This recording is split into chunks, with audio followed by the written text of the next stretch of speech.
I am delighted to be here with you in Birmingham with so many leading figures from the social investment market and to take part in your conference. And I want to use this opportunity, I suppose, to make three important points. Firstly, I can't think of a more exciting subject than social finance and investment to kick off my ministerial role. It's fitting that we're in Birmingham too, a city of industrialists and capitalists, but also of philanthropists and great social reformers. Those may seem like polar opposites, but they needn't be. And social enterprise in many ways combines the best of both worlds. It's also important for those in Whitehall, and I guess I should count myself amongst that group now, to remember that social investment is not just a London phenomenon. It's national and increasingly global as a market. And it's vitally important that social enterprises and charities around the country, including the West Midlands, can share in the opportunities and have equal access to this important and growing market.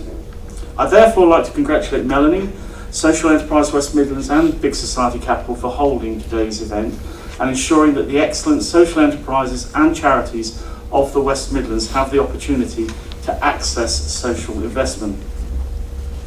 Britain's social economy already plays a vital role in our society and wider economy.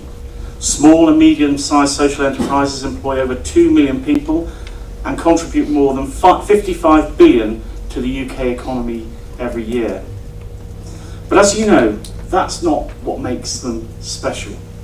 Social enterprises are special because they have a business mentality and a desire for growth, not as an end in itself, but as a means to something better, social good.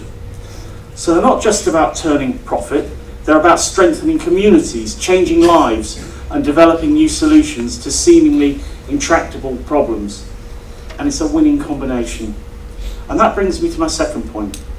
Social enterprise presents a historic and incredibly exciting opportunity to help transform the way we deliver public services in this country. We have a long-term economic plan to get the economy moving again, and the signs are very encouraging. The deficit is down by half, and the UK is enjoying far faster growth than other major economies.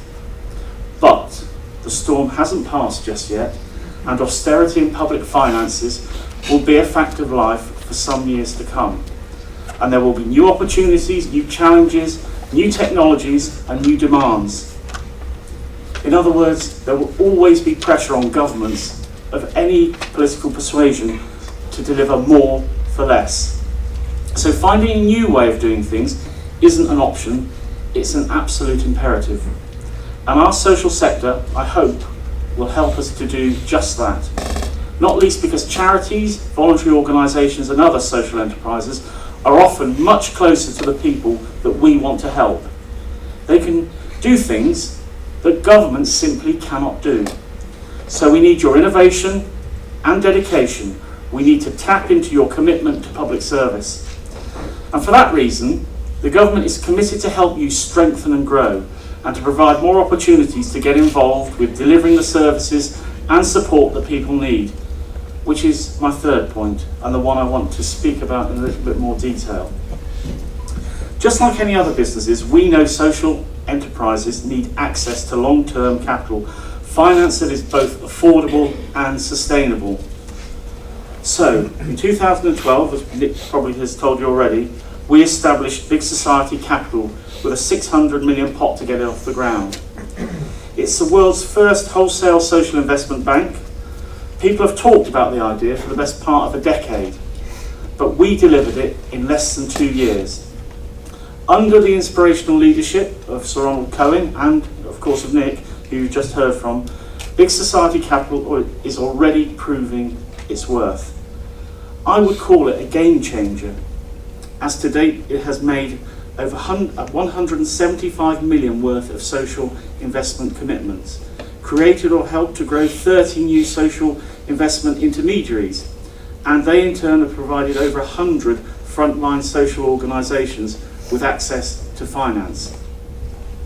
Part of the beauty of Big Society Capital is that it is self-sustaining.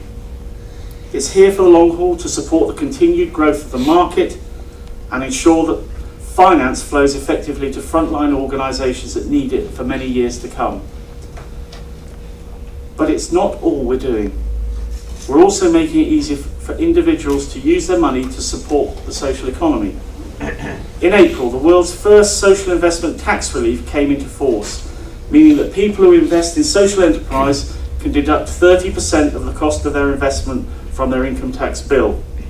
Studies show that the tax relief could generate £480 million worth of investment into social enterprises and charities over the next 5 years.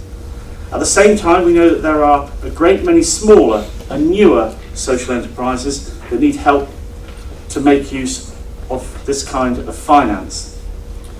So, we've introduced the Investment Readiness Programme to provide the social enterprises and charities with support to get off the ground and to grow. Over £10 million of Social Incubator Fund is specifically targeting social incubators, helping them to provide investment and business support for early stage social entrepreneurs. And there's the £10 million Investment Contract and Readiness Fund, which supports more established social sector organisations so they are better able to access public sector contracts. So far it's helped over 116 social sector organisations, and for every £1 granted, the fund has created £38 in future investment. In June, we also announced £60 million for long-term business capacity building for the social sector. We will look to endow an independent market champion organisation to align this with the work of other organisations to support the growth of the social investment market. But capital by itself isn't enough. We've also been working to make it easier for social enterprises and charities to provide services in both the private and public sectors. For a long time, the private sector has dominated outsourced public services markets. This is despite the fact that charities and social enterprises have a huge amount to offer. So we're pioneering some really exciting models that enable social enterprises and charities to play a more direct role in delivering public services. Social impact bonds enable private investors to support programs to address complex, entrenched social problems, with the taxpayer only paying for what works. And because private investors are able to take on the risk of payments by results, it means that the social enterprises and charities can get involved. There have been 17 social investment bonds across the UK, 4 of which have been supported by the Cabinet Office. They're already working hard to find solutions to some of our most pressing and complex social challenges, from supporting rough sleepers in London, young people needing employment or training in Merseyside, and children at risk of going into care here in Birmingham. Around the country, we're seeing SIBs opening up serious resources to tackle long-term problems in new ways. There are many private sector organisations too that are interested in how they can include social value in their own supply chains. That is why we've worked with Social Enterprise UK to create the Buy Social Directory that lists over 10,000 social enterprise suppliers, with the most developed and sophisticated social investment market in the world. But that's just the start.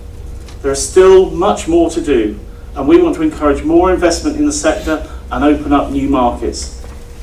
Lastly, we want to ensure that social innovation is embedded into national and local government, which is why we've introduced the Public Services Social Value Act.